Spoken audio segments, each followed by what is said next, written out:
Mock कितना अहमियत रखता है एक स्टूडेंट के सिलेक्शन में, और आपने मॉक कब देना स्टार्ट किया? मॉक देने का पैटर्न क्या था? एनालिसिस का पैटर्न क्या था? 2021 में अपना पहला मॉक लगाया था जो कि एसएससी जीडी का था। क्या स्कोर था? एक ही रूटीन है ना, आप रोज फॉलो लगातार नहीं कर सकते, आप एक न एक टाइम के बाद उस रूटीन से बोर होंगे ही होंगे। मेंस की तैयारी में सर मैं इतना मगन हो गया कि मेरे को अपनी हेल्थ का ही ध्यान नहीं रहा सर। उस टाइम पे मेरे को टाइफाइड हो गया। मैं हमेशा बोलता हूँ कि मैं क्वेश्चन करना नहीं सिखा रहा हूँ शुरुआत में, आपको सिर्फ पढ़ना सिखा रहा हूँ। Yes sir. पहले पढ़ना सीख लो, पढ़ गए तो आप सवाल समझना सीख जाओगे। और जिस बच्चे को सवाल समझ में आ जाता है कि क्या कह रहा है, कैसे कह रहा है, निकालना तो कैलकुलेशन तो बड़ी चीज है ही नहीं। Yes sir. तो उसमें सर सिर्फ एक सीट थी, तो मैंने वो अप्लाई कर दिया। अप्लाई किया, मेरा हो गया। वो मैंने ये सोची की थी कोई नहीं, मेरे को तो एक ही चाहिए ना। अच्छा, 2026 जो सीजीएल की तैयारी कर रहे हैं उन बच्चों को अगर आप कोई गाइडेंस देना चाहे अपनी तरफ से? अगर जो गाइडेंस की बात की जाए तो मेरे प्यारे बच्चों, नमस्कार आप सभी को। मेरे दोस्तों, आज हम एक ऐसे बच्चे से मिलने जा रहे हैं जिसका एएसओ सीएसएस में 2024 में सिलेक्शन हो गया। 2025 भी सीजीएल का उसने एग्जाम दिया कुछ और सोच के रखते हुए, लेकिन फिलहाल उसने अपना उस प्रोसेस को आगे नहीं बढ़ाया। 2024 से एसएससी सीजीएल में उनका सिलेक्शन हुआ। इस समय एएसओ सीएसएस के पद पर कार्यरत है। आप इनसे बहुत सारी चीजें सीख पाएंगे और मोटिवेशन सब तो शायद थोड़ा छोटा होगा, मुझे लगता है कि आप इंटरनल स्ट्रेंथ तैयार कर पाएंगे इस बच्चे की बातों से। देखिए यार, परिस्थितियां है ना हर किसी के सामने आती है। मैं कल एक कहानी पढ़ रहा था कि आपका जीवन है ना एक घड़े की तरह होता है, और वो घड़ा है ना कच्ची मिट्टी का बना हुआ होता है। ऐसा है ही नहीं कि उस घड़े के ऊपर लोग पत्थर नहीं फेंकेंगे। पत्थर तो फेंकेंगे, घड़ा तोड़ेंगे, और ये स्वाभाविक है और ये लगातार चीजें होती रहेंगी। ये आप पर निर्भर करता है कि घड़ा टूटने से क्या आप खुद टूटते हैं या आप दोबारा से खड़े होते हैं और नया घड़ा बनाते हैं। और ये बार बार टूटना बनना यही जिंदगी का सफर पूरा कराता है और ये जीवन में चलता रहता है। तो नमस्कार मेरे बच्चों, आज हम जिस बच्चे से बात करने जा रहे हैं उसने बिना किसी की बहुत ज्यादा हेल्प ली अपनी तैयारी की। मेनली यूट्यूब से तैयारी की, किताबों से तैयारी की। और जब वो एक बच्चा कोचिंग कर रहा होता है तो उसकी मेहनत थोड़ी कम हो जाती है, और जब एक बच्चा अपने तरीके से सारे रिसोर्सेज जुटा रहा होता है तो उसके लिए वो मेहनत बड़ी हो जाती है। अंकित, आपका स्वागत है यार। Thank you sir. और ये बहुत शानदार बच्चा है। अच्छा, मैं सीधा है ना मेन सवाल पे आता हूँ, जो सवाल मुझे पूछना है ओके सर। कि आपने सीएसएस में ज्वाइन कब किया? सर मैंने लास्ट ईयर 24 अप्रैल को ज्वाइन किया, 24 अप्रैल 2025। अब मुझे एक चीज बताना कि जो बच्चा एएसओ लगता है सीएसएस में, और आपकी मिनिस्ट्री क्या है? सर मेरी मिनिस्ट्री ऑफ कंज्यूमर अफेयर्स, अच्छा, department of food and public distribution. Okay. तो मुझे एक चीज ये बताना कि जो सीएसएस होता है, सीएसएस में पहले एक टाइम पे हम कहते थे कि सीएसएस सबसे बढ़िया लड़कियों के लिए।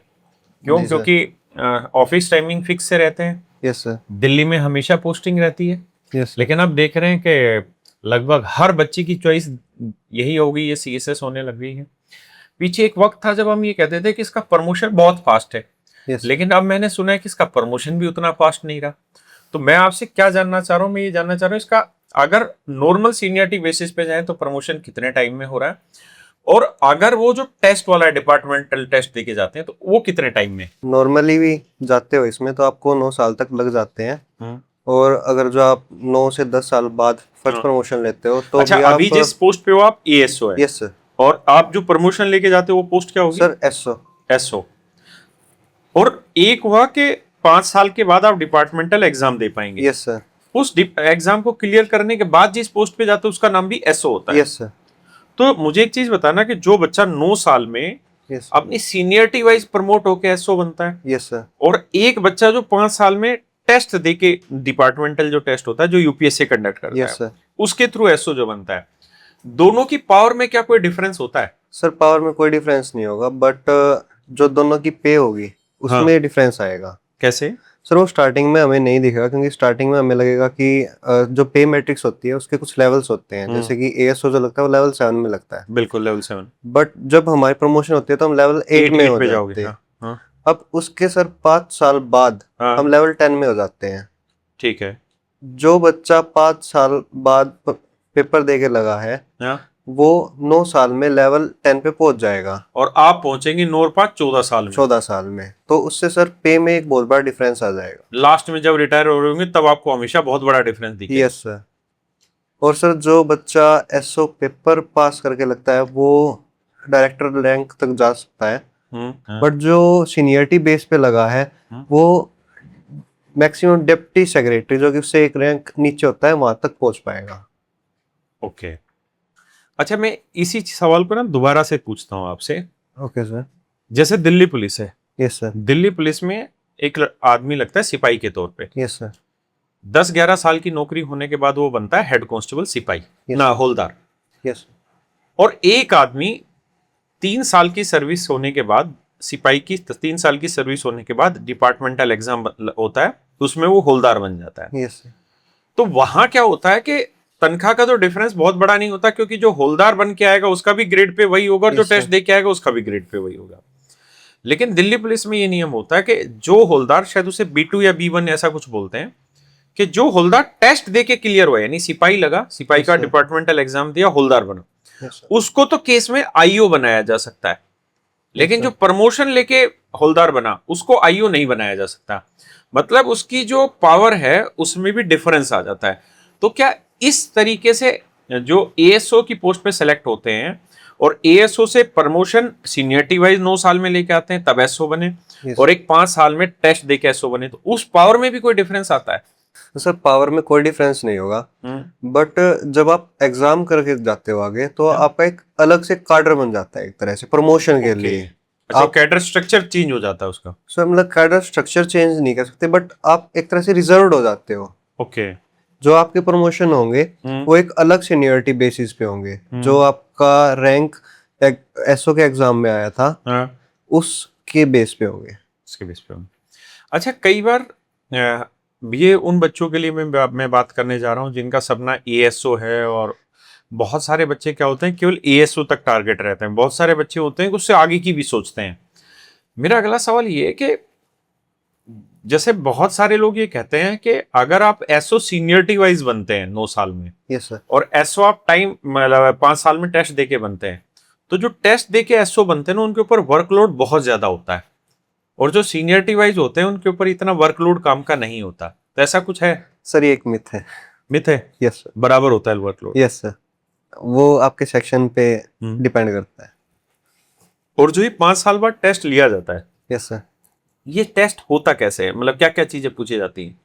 सर ये टेस्ट मेनली 3 पार्ट्स में डिवाइडेड है, जिसमें हमारा पहला पार्ट होगा वो होगा जीके जीएस का, जो नॉर्मल जीके जीएस हम पढ़ते हैं। नॉर्मल हम पढ़ते हैं, और ये ऑब्जेक्टिव टाइप है? और ये ऑब्जेक्टिव टाइप है सर। ठीक है। और उसके बाद हमारा सेकंड आता है डिपार्टमेंटल। उसमें क्या होता है? सर उसमें हमारी एक सीएस एमओपी होती है जिसमें हमारे सभी रूल्स होते हैं, जैसे कि सीएसएस के? Yes sir. सीएसएस के भी और वैसे जनरल भी, जैसे कि जो आरटीआईज होती हैं। अच्छा, उसका एक टाइम पीरियड होता है कि वो 5 दिन के अंदर अंदर आप ट्रांसफर कर सकते हो, या फिर सीपीआईओ कौन होता है, एसपीआईओ कौन होता है, अगर जो आपको डिपार्टमेंट में ट्रांसफर करनी है तो कितने दिन के अंदर करनी होगी, आपको डिस्पोज ऑफ करनी है तो कितने दिन के अंदर डिस्पोज ऑफ करनी होगी। यानी बेसिक डिपार्टमेंट गवर्नमेंट के जो नियम यस हैं, सर, बेसिक एक सरकारी कर्मचारी को जो पता यस होने सर। चाहिए। 2 तीसरा? सर तीसरा जो होता है वो होता है हमारा नोटिंग ड्राफ्टिंग का। ओके। उसमें सर आपको एक सिचुएशन दी जाती है, आपको सिचुएशन के अकॉर्डिंग एक नोट बनाना होता है और एक ड्राफ्ट बनाना होता है। तो मुझे एक चीज बताना यार ईमानदारी से, Yes. क्या तुम लोग नोट या ड्राफ्ट बनाते भी हो? आज के टाइम में सब चैट जीपीटी यूज करते हैं। सर बनाते हैं। हाथ से बनाते हो? Yes sir. यार मुझे लग रहा है कि आने वाले 1-2 साल में तो बिल्कुल कोई नहीं बनाएगा। कारण जैसे मान लीजिए कोई कोर्ट कचहरी का भी कोई सम्मन है, यस सर। या कोई कोर्ट का डिसीजन, अभी जैसे रेलवे ग्रुप डी को लेके डिसीजन आ रहा था, तो 50 पन्नों का वो डिसीजन होता है। Yes sir. तो जैसे मुझे उसके ऊपर वीडियो बनानी थी तो मैंने वो 50 पन्ने पढ़े नहीं, मैंने ठाके वो चैट जीपीटी पे डाले और उसको 50-60 वर्ड में मैंने उसका क्रक्स निकाल लिया। Yes sir. मुझे अगर कोई किसी चीज का रिप्लाई भी देना है तो मैं चैट जीपीटी का इस्तेमाल करूं, यहाँ तक कि मैथ में मुझे क्वेश्चन बनाने तो उसका बेस्ट सॉल्यूशन कुछ नहीं निकल रहा तो चैट जीपीटी यूज हो रहा है। सर एक्चुअल में होता क्या है कि बहुत सारी इन्फॉर्मेशन जो होती है वो कॉन्फिडेंशियल होती है। अच्छा। और इसमें हमारा एक रूल भी है जो ये कहता है कि हम कोई भी इंफॉर्मेशन आउट नहीं कर सकते। अच्छा। आप आरटीआई भी लगाते हो और वो चीज अभी तक पब्लिकली नहीं हुई है तो आप उसको मना कर सकते हो कि नहीं, मैं आपको ये इन्फॉर्मेशन प्रोवाइड नहीं करवा सकता। तो ऐसे ही सर अगर जो हम चैट जीपीटी में डालते हैं तो हम उसको आउटसोर्स कर रहे हैं। हाँ, वो कंटेंट बाहर चला गया। यस सर, तो इसीलिए हम उसको नहीं कर सकते। बट कुछ चीजें हैं जहाँ पर आप थोड़ा बहुत यूज कर सकते हो, और अगर जो आप ज्यादा यूज करोगे तो सर एक जो बैरियर आता है वो आता है लैंग्वेज का, अच्छा, क्योंकि गवर्नमेंट की अपनी खुद की लैंग्वेज होती है। समझ गया। चैट जीपीटी वो लैंग्वेज नहीं ला सकता, आप लेकिन उसको थोड़ा अंकित, सिखा भी दोगे बट मेरे को भी ऐसी फर्क रहेगा। गलतफहमी थी। लेकिन अंकित भाई, सच बात यह है कि चैट जीपीटी पे जिस दिन ऐसे एएसओ 50-60 एएसओ मिलके डालने लग गए ना, चैट जीपीटी इतना जल्दी ट्रेंड हो रहा है कि 10 से 12 दिन के अंदर सब कुछ ट्रेंड हो लेगा। अभी एक क्वेश्चन था, तो रेलवे क्वेश्चन था, और वो बहुत डिफिकल्ट क्वेश्चन था एनटीपीसी का, वो टूट ही नहीं रहा था। तो मैंने चैट जीपीटी पे डाला इस जेमिनाई पे कि इसका सॉल्यूशन निकाल के दो, उसने सॉल्यूशन डिटेल निकाल के दिया। फिर मैंने कहा कि नहीं, इसका ऑप्शन एलिमिनेशन अप्रोच निकाल के दो। जी सर। फिर ऑप्शन एलिमिनेशन के अप्रोच निकाल के दे दिया उसने। फिर मैंने उसको कहा, वो एक 30 सेकंड का कोई आ रहा था कि वो 30 सेकंड में लॉजिक नहीं ढूंढ पा रहा था कहाँ से बन रहा है। तो मैंने कहा कि इस 30 सेकंड के रेस्पेक्ट में लॉजिक ढूंढ के दो। उन्हें 30 सेकंड के रेस्पेक्ट में लॉजिक ढूंढ लिया यार। तो मुझे लगता है कि ये नोटिंग और ड्राफ्टिंग आने वाले वक्त में शायद बहुत बड़ी चीज ना रहे और चैट जीपीटी कर ले, लेकिन फिर भी डिपार्टमेंटल है। मैं अपना सवाल उसी सवाल में दोबारा दो चीजें पूछता हूँ कि जो 5 साल बाद डिपार्टमेंटल एग्जाम होता है, उसमें जो जीएस वाला पेपर होता है वो यूपीएससी यूपीएससी कंडक्ट कराता है, और वो ऑब्जेक्टिव टाइप होता ऑब्जेक्टिव है। टाइप है। और जो गवर्नमेंट जॉब से रिलेटेड जो सरकारी नियम होते हैं, Yes, sir. सेकंड पेपर, वो भी ऑब्जेक्टिव या ये डिस्क्रिप्टिव? ऑब्जेक्टिव है सर। और ये कौन कंडक्ट कराता है? सर ये भी यूपीएससी ही कराता अच्छा, है। पेपर तीनों यूपीएससी कंडक्ट तीनों कराता है। यूपीएससी कराएगा सर। इट्स लाइक सीजीएल कि आपके टायर 1 टायर 2 और टायर 3 है। अच्छा, ये टायर 1 टायर 2 टायर 3 टाइप से हाँ हैं। समझ गए। और इसमें लगभग कितने तैयारी पे ये टेस्ट निकल जाता है? कुछ देखा है, किसी से बात की कि यार कितनी तैयारी पे टेस्ट निकल गया? सर बच्चे 1 से 1.5 साल लेते हैं तैयारी में। निकाल लेते हैं। Yes sir. नाइस यार। अच्छा, अब मैं आप पे सवाल लाता हूँ, आपने जब अपनी तैयारी की तो किस तरीके से तैयारी करना स्टार्ट किया? सर बिल्कुल स्टार्टिंग में मेरे एक बड़े भैया हैं जो कि सीजीएल से ही सिलेक्टेड है, तो उन्होंने मेरे को आपकी वीडियो दी थी परसेंटेज की। परसेंटेज। तो मैंने स्टार्टिंग में वो वीडियो देखी, फिर मैं भैया के पास गया कि भैया मैंने वीडियो देख लिया। तो बोले कि वीडियो तूने देख लिया बट अभी तू इतना अच्छा कर नहीं पाएगा, तो तू एक काम कर, जब तू वीडियो देख रहा है ना तो वीडियो को पॉज करके क्वेश्चन अटेम्प्ट करा। नाइस। फिर? और सेम चीज आपने भी वीडियो में बोली थी, तो फिर मैंने ये चीज अप्लाई की। जैसे ही आप आते थे, आपने क्वेश्चन लगाया स्क्रीन पे, मैं उसको पॉज कर देता था, मैं खुद से क्वेश्चन निकालता था और फिर वो हो जाता था। उसके बाद सर आपकी एक बुक आती थी टाइप वाइज क्वेश्चंस की। 2022 के बाद आपने डिसकंटिन्यू कर दी वो बुक। बिल्कुल याद है मुझे, मैं सर स्टडी मटेरियल के नाम। हाँ, मैं उस बुक से पढ़ता था सर। अच्छा। तो उससे क्या होता था, जैसे कि क्लास में भी सेम किया, फिर क्लास देखते देखते ही मैंने वो खुद निकाल लेते, फिर वो बुक में भी सेम हो गए। फिर मैं प्रीवियस ईयर मॉक लगाता था, फिर उसमें भी सेम क्वेश्चन आते थे। स्कोर अब जाता दिखता था तो कॉन्फिडेंस भी आता था। हाँ, वही चीजें बार बार हुई तो यस सर। कॉन्फिडेंस आया। बिल्कुल। तो आप जब घर पे अकेले रहते थे तो मैथ जैसे सेक्शन में कई बार क्या होता है कि जैसे आज भी मैं मान लीजिए कोई पेपर शूट करने लग रहा हूँ यस सर। और किसी एक क्वेश्चन में फंस जा रहा हूँ, तो मैं उसमें 20 मिनट भी रुका रह जाता हूँ। और कई बार ऐसा भी होता है कि, और ये एक नॉर्मल स्टूडेंट के साथ भी होता होगा, कि जब 2-3 सवालों में उसको प्रॉब्लम होती है तो फिर वो फ्रस्ट्रेट होकर उस समय पढ़ाई छोड़ भी देता है उस दिन के लिए। तो तुम्हारे को अगर कोई ऐसा डाउट क्रिएट होता था तो उसको रिजोल्व कैसे करते थे? जैसे कोई ऐसा डाउट आया तो मैं सबसे पहले उसका सॉल्यूशन देखता था। अगर जो सॉल्यूशन देख के मेरे को समझ में नहीं आ रहा तो मैं किसी फ्रेंड की हेल्प ले ली, या वैसे तो मैं ऐसे करके कर लेता था। कभी कभी बीच में ऐसा हुआ कि नहीं, तैयारी नहीं हो पाएगी, तो फिर मैं अपने आसपास देख लेता था कि सराउंडिंग्स कैसी है कि नहीं, एक अच्छी लाइफ चाहिए। क्योंकि सर मैं एक स्मॉल टाउन से आता हूँ, तो वहाँ पे एक एएसओ लगना ही बहुत बड़ी बात हो जाती है। तो उन्हीं सर्कमस्टांसेस को देख के खुद से आता था कि नहीं, तैयारी तो करनी पड़ेगी। अच्छा, कभी ऐसा मोमेंट आया कि जहां आपने अपनी तैयारी बीच में ब्रेक हुई हो आपकी काफी दिन के लिए? Yes sir. बताना उसके बारे में। सर 2023 में मेरी बीएससी क्लियर हुई थी। उसी टाइम पे मैंने अपने फर्स्ट सीजीएल के फॉर्म भरे थे। बाय लक, मैं बाय लक ही कहूँगा, क्योंकि 20 डेज का ही गैप था प्री और मेरे फाइनल एग्जाम में। तो 20 डेज की मेरी तैयारी में मेरा प्री निकल गया। अच्छा।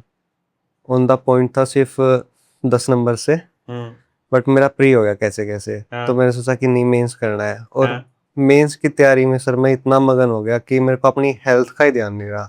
फिर? सर उस टाइम पे मेरे को टाइफाइड हो गया। ओके। मेंस से 2 हफ्ते पहले।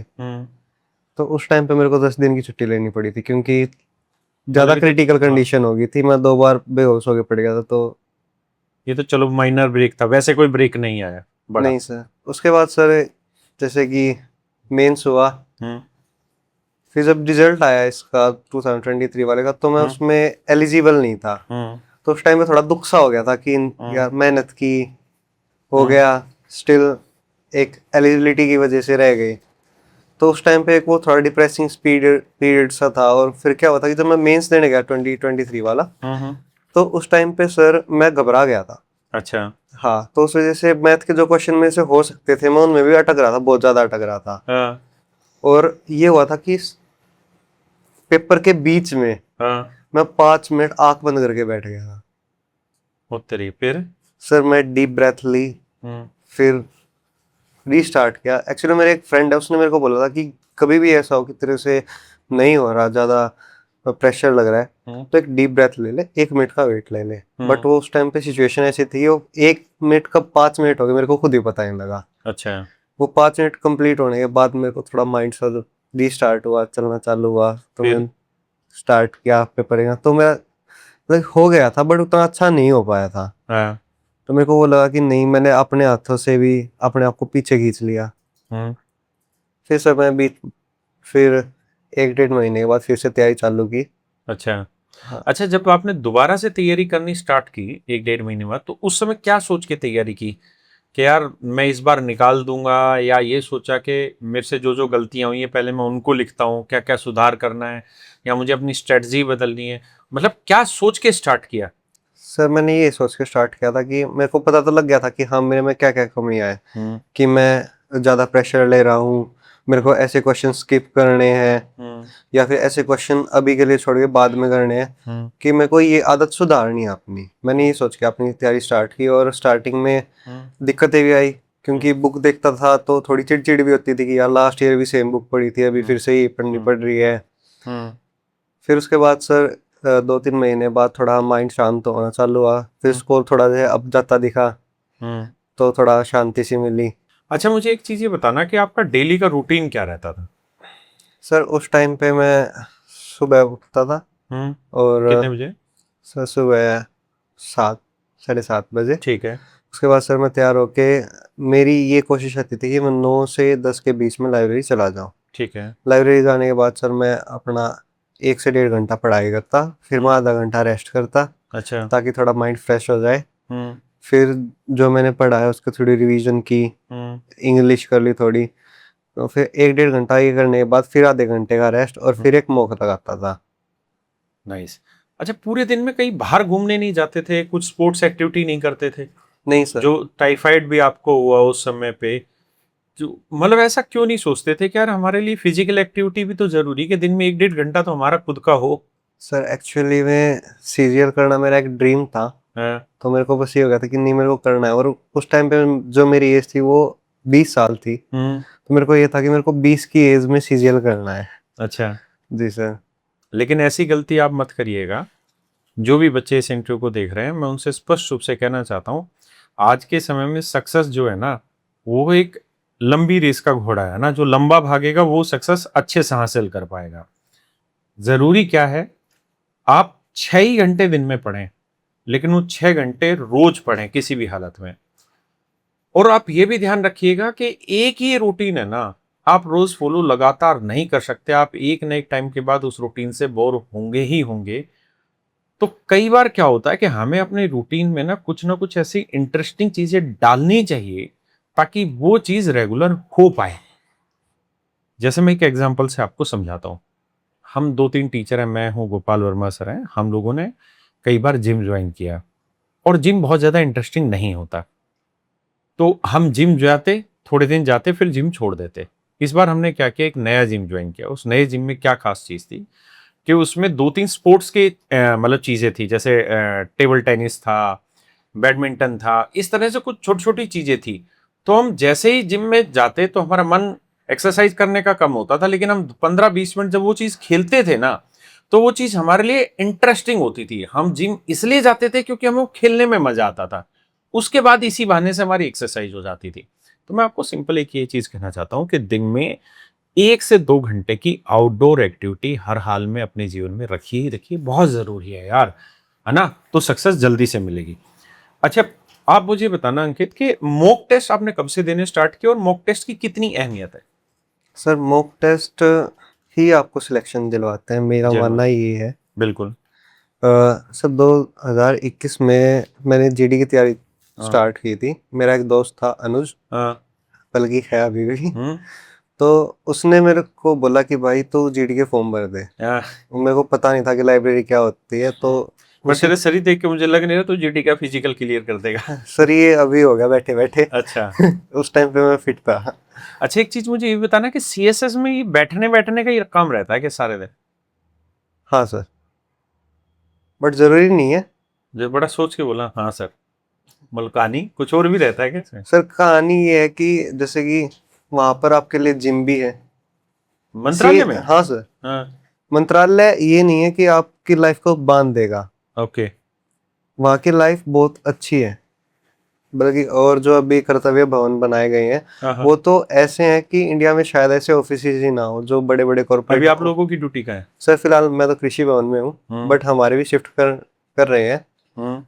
जो फिलहाल के नए ऑफिस बने हुए हैं सर, वो बिल्कुल टॉप क्लास जो होते हैं ना, कॉर्पोरेट टाइप है? कॉर्पोरेट टाइप है। और सर वहाँ पे मतलब कि आपको कैंटीन एरिया मिलता है, आपको लाइब्रेरी मिलती है अगर आपको बुक पढ़ने का और शौक है कैंटीन तो। में कुछ खाना सस्ता होता है या नॉर्मल रेट है? सस्ता होता है। अच्छा, सस्ता होता सस्ता होता है सर। है। नाइस। लाइक सर वहाँ पे समोसा 5 रुपए का मिलता है। ओके। और अगर आपको खाना खाना है फुल प्लेट तो वो आपको 20 रुपए तक का मिल जाता है। पूरी प्लेट? Yes sir. तो तभी तू मोटा हो रहा है, तू कई प्लेटें खाता है इसका मतलब। नहीं सर, मैं घर से लाता हूँ। अच्छा, घर से लाता है। अच्छा, मैं फिर से अपना सवाल दोहराता हूँ, वहीं पे लाता हूँ। Okay sir. अच्छा, मॉक कितना अहमियत रखता है एक स्टूडेंट के सिलेक्शन में, और आपने मॉक कब देना स्टार्ट किया? मॉक देने का पैटर्न क्या था? एनालिसिस का पैटर्न क्या था?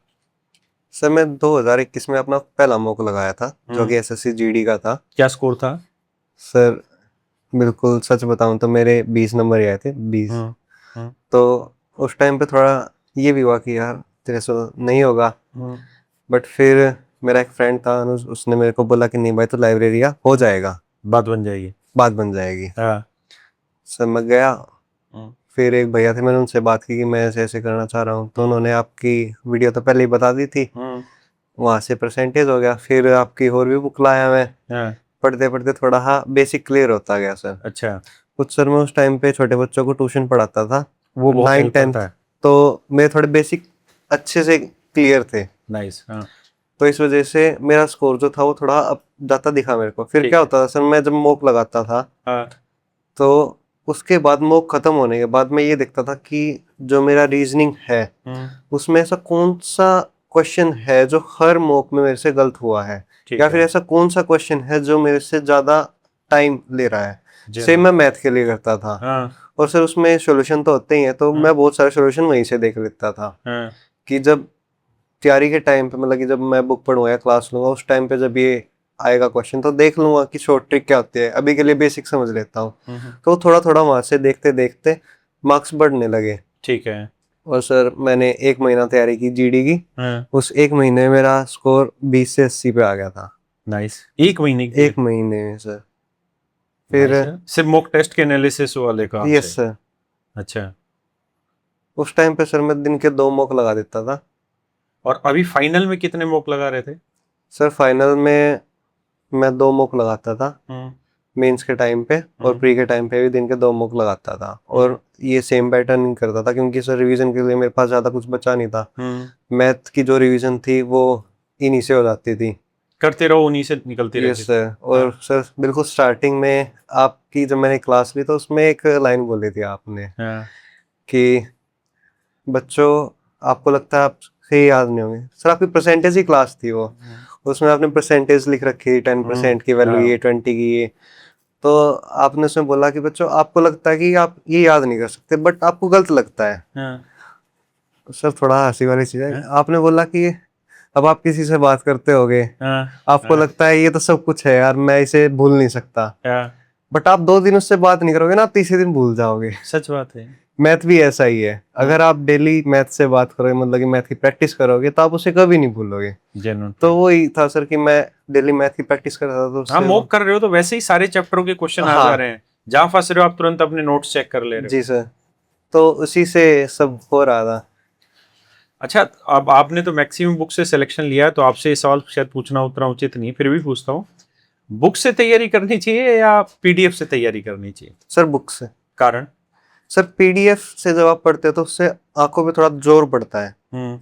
और सर पीडीएफ आप खोलोगे फोन में या लैपटॉप में, हम्म। आप फोन या लैपटॉप में खोलोगे, फिर साथ में आपको दिखेगा कि हाँ मैं ये भी चला सकता हूँ, ये भी चला सकता चला हूँ, उसमें डिस्ट्रैक्शन बहुत ज्यादा रहेगी। नाइस। बट अगर जो आप बुक से कर रहे हो तो उसमें डिस्ट्रैक्शन इतनी नहीं है।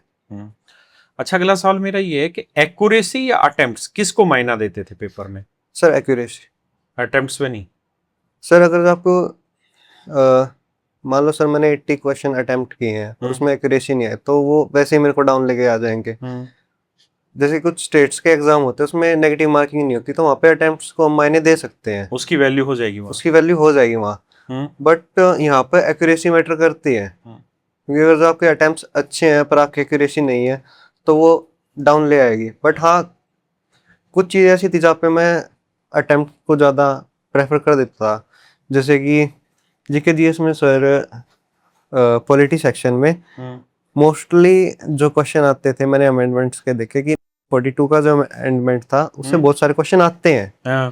तो सर मेंस के टाइम पे एक क्वेश्चन आया, उसमें 42 मेरे को दिख गया और मैंने लगा दिया कि नहीं यही होगा। मेरे को पता नहीं था उसका आंसर क्या है, बट तो उससे हो जाता है सर। अच्छा, मॉक पहले दें या सिलेबस पहले खत्म करें? सर जब आपको ये लगे कि आपका 50% सिलेबस हो गया है, जेन्युइन, तो आपको मॉक चालू कर देना चाहिए, क्योंकि जब आपको 50% खत्म हो गया, फिर आप जब नेक्स्ट 50% करोगे तो आपको पिछला धुंधला होता चलेगा। हाँ, और मॉक के थ्रू रिवाइज हो जाएगा। मॉक के थ्रू वो रिवाइज होता रहेगा, आपको पता रहेगा कि कैसे करना चाहिए। सर मेरा एक फ्रेंड है जो कि अभी तैयारी स्टार्ट की उसने, उसके स्टार्टिंग मॉक में 40 नंबर आए थे। हाँ। उसने सर 3 महीने तैयारी की, उसके अब एडिक्विटी वाले मॉक में 120 आने लग गए हैं 3 महीने के अंदर अंदर, जिसमें उसका अभी ज्योमेट्री पोर्शन भी नहीं हुआ है। समझ गया।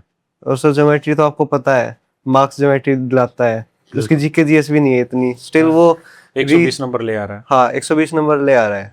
नहीं, ये चीज इस बच्चे ने भी अच्छी बताई, और ये अच्छी भी है कि आपको मॉक एटलीस्ट 50% सिलेबस होने के बाद ही करना चाहिए, उससे हाँ पहले नहीं करना चाहिए। यस सर, क्योंकि उससे पहले आप दे नहीं फायदा नहीं ले पाओगे, पाएंगे उसको। फिर मोरल डाउन कर देगा वो। अच्छा, आपको चारों सब्जेक्ट में सबसे टफेस्ट सब्जेक्ट कौन सा लगा? Sir GK GS. इसका सॉल्यूशन कुछ, ये सबको लगता है। सर इसका सोल्यूशन यही है कि आप जितना हो सके बार बार पढ़िए, पढ़ते रहिए। पढ़ते रहिए। आप डेली का आधा से 1 घंटा फिक्स कर लीजिए कि हाँ ये सर मेरे अकॉर्डिंग कंसिस्टेंसी सब कुछ है। अगर जो आप कंसिस्टेंट नहीं हो। अच्छा, कोई बच्चा नए सिरे से जीएस की तैयारी कर रहा है अब, यस तो आप उसे क्या सलाह देंगे कि क्या करता चला जाए वो रोज? सर, स्टार्टिंग में सभी को एक चीज लगती है कि नहीं मेरे से नहीं होगी, बोरिंग है। बट अगर जो आप उस फेज को पार कर गए कि नहीं, आप थोड़ा रुके, स्टार्टिंग में आपको ये होगा कि याद ही नहीं रहती, आप उसको लिख लो थोड़ा सा, फिर उसको फिर रिवाइज करो। आप ये कर लीजिए कि हफ्ते में 7 दिन है, आप 5 दिन क्लासेस लेंगे, बाकी के 2 दिन उनको रिवाइज करेंगे। जब आप बाकी के 2 दिन उनको रिवाइज करते चलोगे तो वो 5 क्लासेस आपकी अच्छी होंगी ही होंगी। नाइस। अच्छा, कौन सी मोस्ट अंडररेटेड हैबिट है? कौन सी एक ऐसी हैबिट है जो मतलब जिसको अंडररेट किया गया जबकि है उसकी value? Sir mock analysis. Mock analysis. Yes sir. बहुत से बच्चे क्या करते हैं कि वो सिर्फ अपने मार्क्स देखते हैं कि मेरे मार्क्स कितने बड़े हैं, कितने घटे हैं, या फिर वो ये देख लेते हैं कि किस सेक्शन में कितने मार्क्स घटे बड़े हैं। बट वो एक चीज नहीं देखते कि किस क्वेश्चन में, किस पर्टिकुलर टॉपिक में मेरे मार्क्स जा रहे हैं, या फिर मेरे को टाइम ज्यादा लग रहा है। जो टाइमिंग वाली चीज है वो चीज देखते ही नहीं है। जबकि अगर जो हम अभी देखें, जैसे एसएससी करेगी सेक्शनल टाइमिंग ला रही है, तो वहां पर वो चीज बहुत ज्यादा मैटर करती है। अच्छा, बिगेस्ट प्रिपरेशन मिस्टेक क्या होगी तैयारी करते वक्त? सबसे बड़ी गलतियां क्या क्या होती हैं? सर सबसे बड़ी मिस्टेक जो होती है वो होती है कि आप अलग अलग टीचर्स के पास भागते हो। अगर जो आप स्कूल में भी देखो तो अगर जो आप किसी एक स्कूल में भी गए हो तो वो भी आपको ये कहता है कि आप कम से कम 3 से 4 दिन पढ़ो। पर बच्चे ये सोचते हैं कि मैं एक क्लास लूंगा, मेरे को उसी में पता लग जाएगा। हो ऐसा नहीं होता जबकि। नहीं होता सर, हो सकता है कि वो एक टफ टॉपिक हो जिसमें टीचर भी ये चाहता हो कि नहीं पहले मैं इसको बिल्कुल इजीली लेके Easily, जाऊं, और बिल्कुल। बच्चा सोच लेता है कि नहीं यार ये तो बिल्कुल प्लस माइनस भी सिखा रहे हैं, तो ये तो ऐसे तो मेरा टाइम वेस्ट कर देंगे। तो ऐसा नहीं है, आप जेन्युइन एक बात। टीचर को फॉलो करो और अच्छे से फॉलो करो, और उसमें भी ट्रायल ये रखो कि आप अपने बेसिक्स उससे अच्छे क्लियर कर लो। जेन्युइन पॉइंट है। यस ये सर। पहला पॉइंट। दूसरा, सर दूसरा है कि आपके सोर्सेज क्या क्या हैं। जैसे सर इंटरनेट पे बहुत सारे सोर्स अवेलेबल हैं, जैसे कि आपके पास 10 टीचर हैं तो वैसे ही 10 मॉक्स भी हैं, उन 10 मॉक किताबें भी हैं 10 किताबें भी हैं। और आजकल पीडीएफ भी है, टेलीग्राम चैनल भी है। Yes sir. सर जो वो 10 किताबें हैं उनमें और 2 किताबों में सेम है, सेम है, जेन्युइन बात है।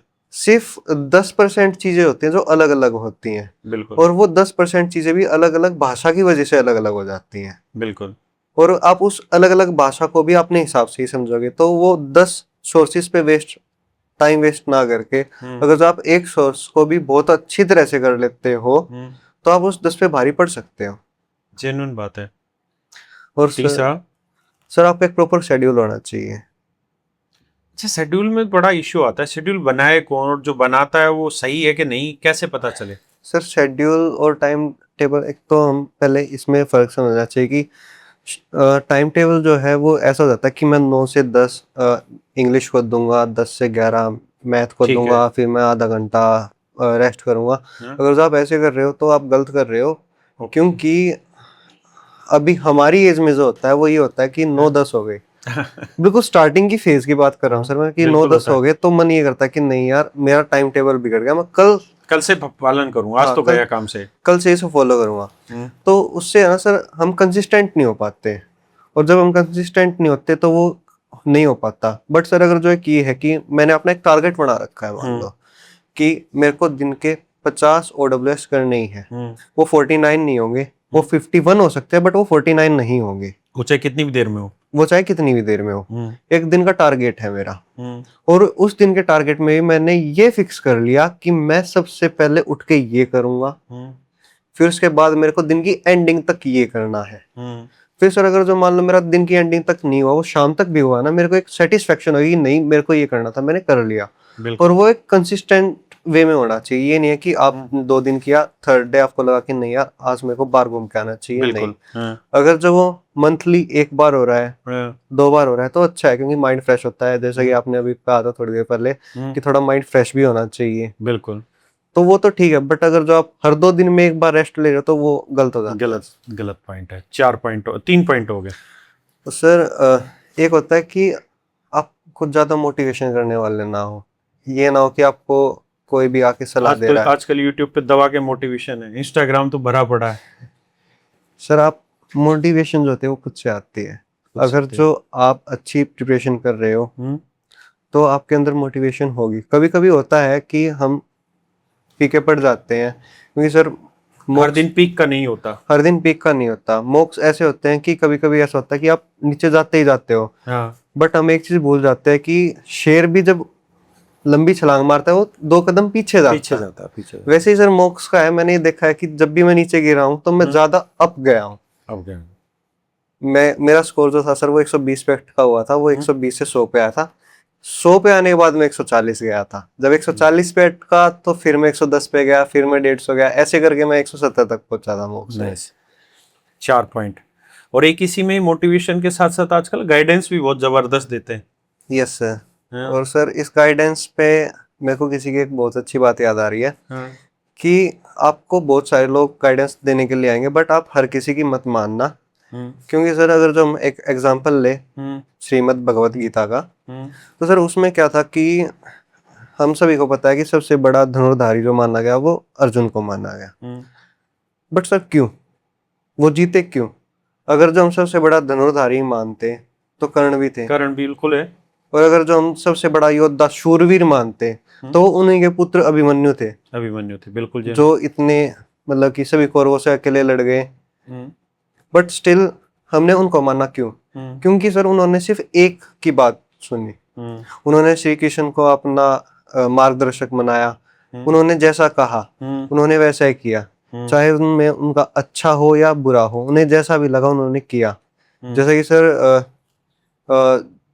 उसमें एक अध्याय ये भी है कि रात के समय कौरवों ने युद्ध का प्रारंभ कर दिया था। अच्छा। तो उस टाइम पे उन्हें पता था कि हाँ ये गलत हो रहा है। हाँ। उन्होंने भीम के पुत्र को बुलाया था, घटोत्कच को। उन्हें हाँ। पता था कि ये मरेगा, स्टिल उन्होंने बुलाया कि नहीं आप बुला लो। हाँ।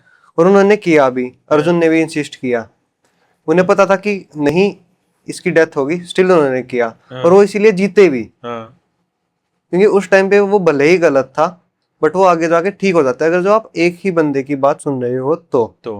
पर अगर जो आप अलग अलग बंदे की बात सुनोगे तो आप अलग अलग रास्ते पर जाओगे और फिर आप कहीं के नहीं रह पाओगे। हाँ, क्योंकि जो अर्जुन जी थे उन्होंने केवल कृष्ण भगवान की सुनी, जी सर। और कर्ण को शकुनी भी ज्ञान दे रहा था, भीष्म जी पितामह भी ज्ञान दे रहे थे, जी। अरे को दुर्योधन भी ज्ञान दे रहा दुर्योधन भी था। था। तो उसको ज्ञान देने वाले हजार थे, हजार थे। और अर्जुन सिर्फ एक एक एक के। एक डायरेक्शन पे था, तो इसका फर्क पड़ता है। और कोई चीज, 4 पॉइंट हो गए। सर एक, खुद को अंडर एस्टिमेट करना। जैसे सर जब हम प्रिपरेशन करते हैं तो हम नीचे भी जाते हैं और उस टाइम पे हम्म। कई बार ऐसा होता है कि हमारे खुद के दोस्त ही आते हैं हाँ। कि भाई तेरे से नहीं होगा। हम्म। अगर उस समय पे हम खुद को अंडर एस्टिमेट करने लगे तो हमसे नहीं होगा। हम हाँ, जैसा सोचते हैं हम वैसा ही बनते हैं। बिल्कुल। सर मैं जिस फैमिली बैकग्राउंड से आता हूँ हम्म। उसमें एएसओ बनना शायद मुमकिन भी नहीं था, बिल्कुल।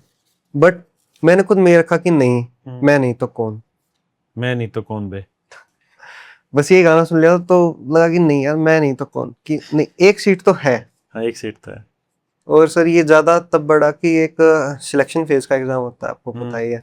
पता है। तो उसमें सर सिर्फ एक सीट थी। हाँ। पोस्ट कोड मेरे को याद नहीं आ रहा फिलहाल। ठीक है, कोई नहीं, बता फिर। और सर मैंने वो अप्लाई कर दिया, मेरी जो क्वालिफिकेशन है उसके अकॉर्डिंग वो थी। और उसमें सिर्फ एक ही पोस्ट थी, तो मैंने वो अप्लाई कर दिया। अप्लाई किया, मेरा हो गया।